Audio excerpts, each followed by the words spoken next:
Samsung Galaxy Lounge now, and there's a lot of activity going on that's way more than just going on stage and playing your set and going off and, you know, maybe doing an interview and being done.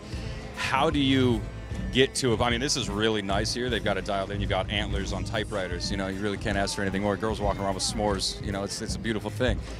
But what do you do when the last thing you want to do is get up on stage and play a show? If you've been partying too hard throughout the week or played too many shows, or, you know, you're just exhausted, how do you raise that energy up to get in front of a giant audience like you did yesterday, you know, at ACL?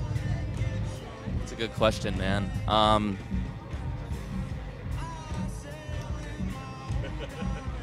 I think you just got to do it sometimes.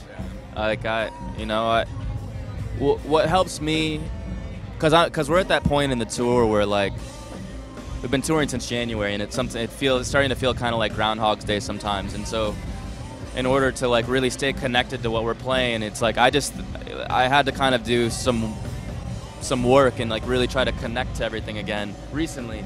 Right. And I think a big part of that is just the thought that these are people, some people in that audience have saved up their money all year to come see our show. Right. Like, this might be the one day that they get, like, a respite from their, like, hard life, anything that's going on in their life, their work, their family life, school, their jobs, their friends, breakups, whatever it is. And, like, in that hour and a half, they're coming to be able to forget about all their problems and to be able to just be in the moment with us and just like have some joy. And so I think, like, you know, it doesn't, at the end of the day, like, no matter how we feel, I think, like, you know, if we take our eyesight kind of off ourselves and really try to just, like, put it on the people, then that really, like, helps to connect to everything and to be in the moment again. Right on. In terms of connecting to everything and the Groundhog Day essence of playing so many shows just endlessly, and I'd like to get a perspective from each one of you guys on this. How do you maintain a kind of a sense of specialty for a situation where you're playing in front of 70,000 people when you've done it 10 times already, you know, in the span of a year or two, especially on a year like this, where you've been so active, you got a new record out, so on and so forth. Like, how do you make it so that you look back on this 10 years from now and be like, oh yeah, I remember that tour for, you know, XYZ? Do you do anything to try to kind of maintain a mental scrapbook? I mean, I wish I did more personally. I was just saying the other day how hard it is to remember some of the special times of the last, like, 2 or 3 years, you know. Yeah, we do have a camera guy that helps actually collect a lot of that stuff. I'm sure we'll look back and remember more. But I think, kind of like what Foster was saying, I think there's each show, like, you can make it a little bit special because it is different people every show, and you kind of always be aware that it is, like, this is a different crowd, this is a different, you know, group of people that are there for different reasons, and kind of always being aware of that, it makes every show a little bit different and more special in a way, right. You know, a little more unique, I guess. So just always being aware of that for me it's helped.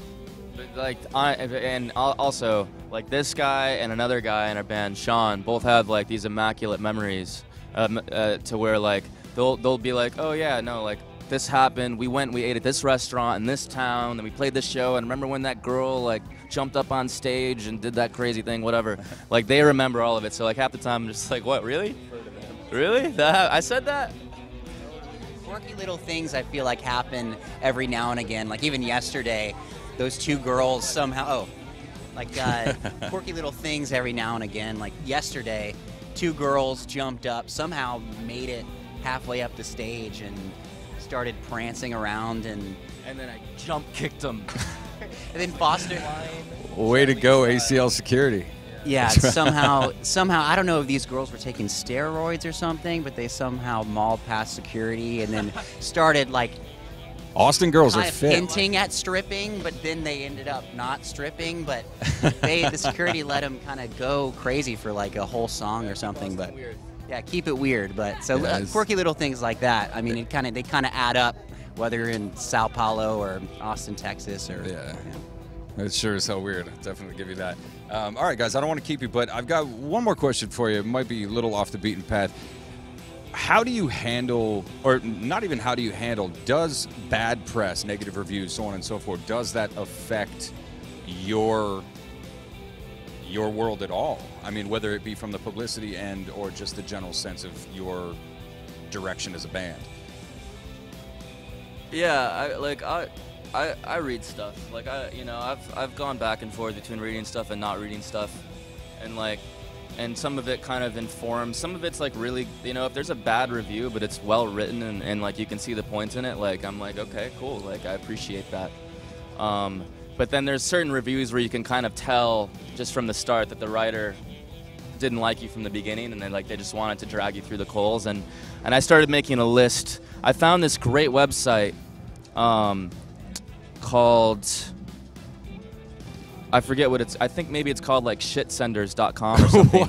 But you can send like a bucket of shit to somebody anonymously, like gorilla, cow, or elephant, or you can do the combo pack. And so I started making a list of writers that I wanted to send buckets of shit to, but I haven't actually done it. But right. I wanted to just, I probably will in the future, just print out the review, put it in the bucket, and then just like send them a gift. Wow. Especially around Christmas time when people are all excited to open it. And, yeah, can't exactly. Wait no, let's really save nice. this for Christmas morning. I want to put this under the tree. That's rad. We haven't done it yet, but maybe one day. Cool. Well, it's good to know you pay attention to the good and the bad, because some people like to be sort of insulated from all that. All right, guys. Well, thank you very much. I appreciate you taking the time. Hey, we're Foster the People at ACL, and you're watching CraveOnline.